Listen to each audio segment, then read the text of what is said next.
question first, your name and your new title. Sure. My name is Michele Carew. I'm the Elections Administrator for Bexar County, Texas.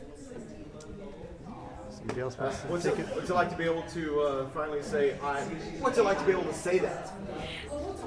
It's been like a dream come true, to tell you the truth. You know, I am 100% from Texas, born and raised in a really small town, worked in several small counties, but just the fact that I was able to come here to Bexar County to represent not just Texas in general, but the voters here in Bexar County.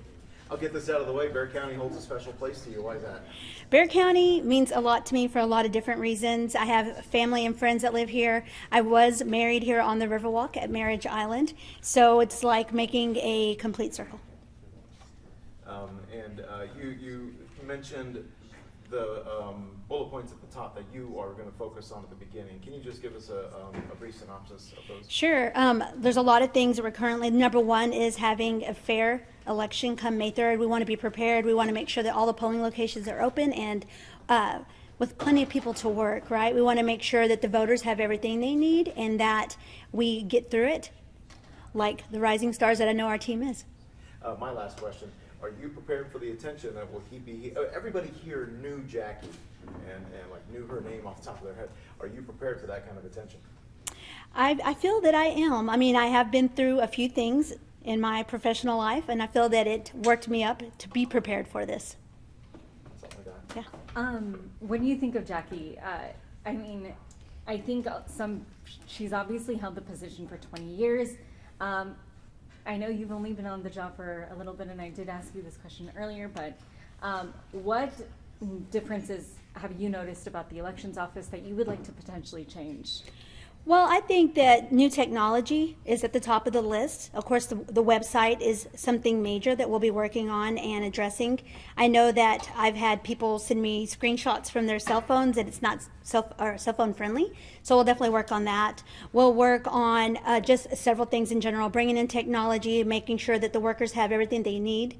And I had about 6 different things, so if you'll bear with me just a second. I know that we want to do a lot of voter outreach. We want to definitely work with voters with disabilities and also directly with Secretary of State's office to ensure that everything is fair and within the Texas election code.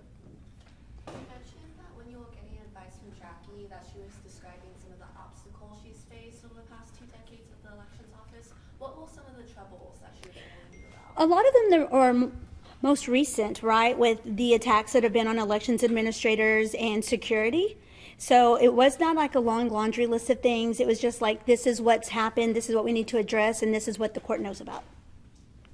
I know your experience at Hood County probably didn't end in the way that you had hoped. Are you nervous about what the reaction in Bexar County could be, or to have a similar experience in Bexar County, or no? I think, honestly, I feel that Bexar County is totally different from Hood County. So my resignation at Hood County, to me, it was a very tough decision to make.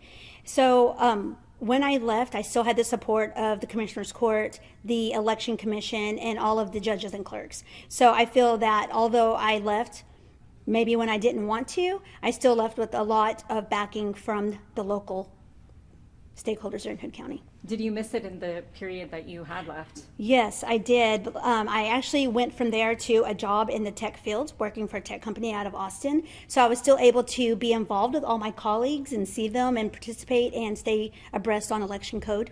What kind of tech company was that? The first tech company I worked at was a document management company, and the second one I worked at is for poll worker management. You gave a little story about your interaction with Jackie. She showed you around. And then the last thing, good luck. Can you reiterate that, please? Sure. So I came in a week ago Friday and met with Jackie. She was gracious enough to take me around, show me everything, the footprint of the building, introduce me to the staff that was here, and then we just had a sit down. You know, she did talk to me about some of her, like I said, the obstacles that she faced with security and like any other office, running out of space and things along those lines. But it was a really positive interaction.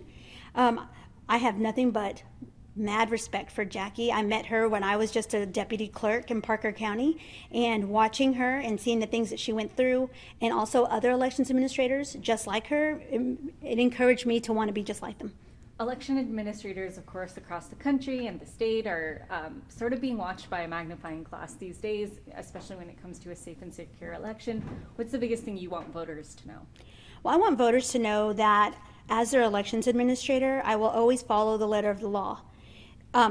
I understand there are people that have their interpretation of the law and how it should be, but I will always follow Secretary of State's guidance. I will look to them should there be question on things and follow anything that they give to me. So as far as Michele Carew as elections administrator goes, is I stand by the law and for them.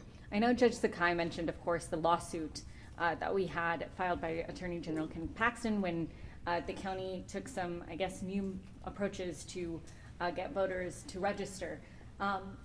Would you shy away from approaches like that? Is that something that you'd be interested in doing, even knowing what the state's reaction is? I'm always interested in helping anyone who wants to vote to register. So depending on what the actual situation may be, I am open to it. I'm not open probably to every single idea that's out there, but I'm definitely open to making it easier for people to register to vote and to actually come in and vote in person. When you talk about updating the website and kind of coming into the 21st century with the elections department, what do those steps look like? What is the first step in updating the website and reaching more people? So what I plan to do today is meet with the leadership here in the office. We will go and we'll talk about, I have plenty of guidelines of changes that need to be made and should be made. So we'll work together and then we'll meet with our tech team to implement that. It's my understanding that there's currently 2 websites out there. Our goal is to combine everything, make it into one to where it's user-friendly and what's best for everyone in Bexar County. Do you feel any pressure given the fact that the May election is just around the corner? I honestly do not. To tell you the truth, when I went into Hood County, I got there 45 days before early voting started. And so I jumped in and I was up and running. That's basically been my entire life. I don't shy away from a challenge, and I see that this is a really great opportunity to make some positive changes before the May election. Awesome. Thank you. We good? Okay, thank you.